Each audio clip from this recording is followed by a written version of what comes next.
Welcome back. The Seahawks took on the Falcons and got a bounce-back win. This was a game of two very different halves. And with more on that, our sports broadcaster Ross Fletcher and former Seahawk Joe Tafoya. Welcome, men. Thank you. How are you? Happy Monday. Happy Monday. So there was a good half and a bad half. Pretty much. I was so excited to watch the start of the Seahawks because whatever we watch normally, they start slowly, don't Yes. And it's a worry, and I thought, okay, we're up 24-0, I can just cruise, but no. What happened, Joe? Yeah. What happens in games like that at halftime? Because the other team actually played They made fantastically some well. at halftime. Well, and we could make adjustments. Yeah, well, it felt like we didn't really need to at first. And then they came out in the second half and put 20 points on the board. Yeah. And that was a very interesting game because you fly across different time zones. You play Right. early in the morning. You expect them to start slow like we talked.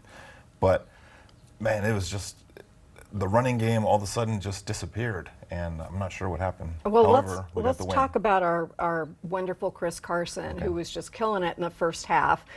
What was the adjustment, do you think, that was made in the second half? You know, I'm not really sure. Dan Quinn is a defensive mind. And Yes, so and he used to be with us. That's right. He made some adjustments, and good for them. However, we held on to get the win. DK Metcalf and Tyler Lockett. Yes. And, you know, when we had to make the big plays, we made them. And I think that's the most important thing. To come away with a win, a road win, In the second half morning, of the season, in the morning, big deal. We'll But I take love it. what Carson did. He established that run He did. so early on, and we know the Seahawks are a run-first team, and just getting that impetus, you thought, well, this is going to be a 100-yard-plus rush game for him, and it's setting up DK Metcalf, like you said, so easy. They made it look so easy, the defensive coverage for his touchdowns, but you think, go on, crush them, finish them. Chris really does just bowl over, you know, after contact. He's got all these other yards. Tyler Lockett was magic yesterday. He's our, can I say this? Our new Doug Baldwin, doing some pretty magical things out there. Absolutely. He made some incredible I think nationally he's not getting the coverage that it He deserves. should. Because he made a catch. I mean, it's hard enough to catch the ball. Over on the other Especially side when of you're him. 5 foot Yeah. nothing, you know, Right. and with a guy draped all over you. But he made he made a couple of incredible catches, and this is game after game after game. And so he's really establishing himself as one of the very best pass catchers in the NFL. Absolutely. Justin Britt was hurt yesterday, and so his backup is Joey very Hunt. good, but also a lot smaller. Does it matter? Are we okay? It What do does we matter. do about this? It matters very much because the center position is easily the most important position across the offensive line. They need to be able to communicate. They need to understand the defense. They need to understand all of the checks and play calls. So when you lose Justin Britt, you cannot replace it right away. However, they are very high on Joey Hunt because he's a guy that in practice has shown promise. Pete Carroll earlier today said that he rarely loses in one-on-one drills, and hopefully that transfers over to the game. And Joey's been there 4 years, hasn't he, as well? And Russell Wilson's had enough snaps in practice to trust this guy. And Joe, you'll know about that kind of element of trust. If you're the quarterback, you get those snaps. You need to be able to have that guy in front of you that's going to deliver time after time. That's a very unique relationship that the center and quarterback have. It's like having an extension of your arm. I don't even want to think about the visual with that. But shallow observation. I love Joey's hair. I think he looks like a mean center, so that he looks the part. Let's talk about Bobby Wagner, who was my MVP yesterday. He came to a record of his own, but he's just, I mean, he really is unstoppable, and he's a major impact player who I think we just can't ever forget how much he means to this team. And he's been talking so much about wanting to be the franchise player to play the rest of his career in Seattle. Bless him. I mean, it's so rare to have a guy on any team playing, well, even 10-plus years. The average lifespan of an NFL player is, 4 years? But then to play on the same team and to consistently deliver like Bobby Wagner does, it's quite phenomenal. In this day and age of trades and salary caps, it is very rare for that to happen. Congratulations to Bobby Wagner. He's the all-time leading tackler for the Seattle Seahawks franchise. It's a record number, and I'm not sure anyone will ever touch that again. And he's just going to keep going. I mean, thank goodness he's on our team. and the recovery Yes. towards the end of the game. He just shows up play after Play after play. game And after people just game. tend to stop right when they meet Bobby Wagner. That's That right. They just stop right there. Yeah.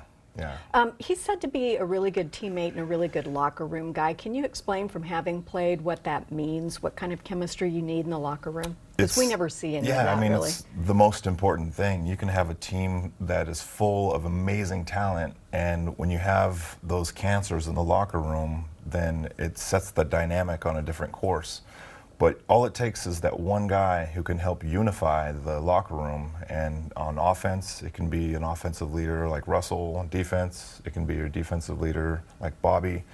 But they command the respect of the locker room, not just the locker room, but the organization and ultimately the fans. And he's just somebody that we can follow in their footsteps. I'm really glad to hear that. What do you think going forward? Where is this team? Either of you. This is the really interesting thing for me, that the six Are they teams. first half Seahawks? The teams they've beaten, I think their collective records were significantly less wins than defeats. So it's something like 11-30, the teams they've beaten. Yeah. And the teams that they've now got to face, it's flipped. They're facing a much tougher strength of schedule. So, I don't know enough about it to say exactly where they're headed, but I think that the harder road lies ahead now, but they've banked a good number of wins already. They have, which is good. And Joe, for the defense, as you know, they've given up more average yards on defense this year than they have in a long time, including last year, and way more than when they were in their Super Bowl run. So, that's an issue. It is an issue, something that definitely needs to be addressed, and that's not a trend you want to see happening in the middle of the season going into the second half. However, when you start to look at some of the younger players on our team, this is the time of year when those younger players, and you start looking into the depth that they need to start stepping up. And you saw Cody Barton show up in the game. Ziggy Ansah played with an injury. We're starting to see Jadeveon Clowney stand up in a 2-point. He's going into the 5 technique. He's outside, he's inside, he's playing everywhere. We've got some secondary things happening. I think we can make the adjustments. We have the talent, we have the ability to do it. I think it's just going to take a little bit more cohesion, getting all these guys to play together. I have faith. Yeah. While we have you here, Ross, let's talk about the Sounders. Okay, this is an exciting time. It is so much fun. How's it going? What do you think will happen? Well, this is the Western Conference Final. One more victory, the Sounders are back to MLS Cup. Which is just amazing. The trophy they won a few years ago, Yeah. and it was a wonderful moment. And now they face LAFC, a team that's only 2 years old, but have had a record-shattering season. They scored more points than any other MLS team in history this season, which was incredible. They have wonderful talent, but while the Sounders might not be as glitzy as LAFC, they just have this inner fire, this desire, and under the coach Brian Schmetzer, they have a kind of a canny knack of winning these important games. So it's going to be really exciting. They've got to go down to LA, win in a one-and-done scenario, and then they're back on the biggest stage in Major League Soccer. So That sounds pretty exciting. it's time to be fired up if you love the red green. Scarves up, people. I could listen to him talk all day long. I know. with that I feel all accent. fired up now. We need to go outside and run around the block a few times. Thank you both. The Seahawks play Tampa Bay Buccaneers here at home this Sunday at 1:05 p.m. And the Sounders take on the LAFC Tuesday night in LA at 7. We'll be right back. Thank you very much.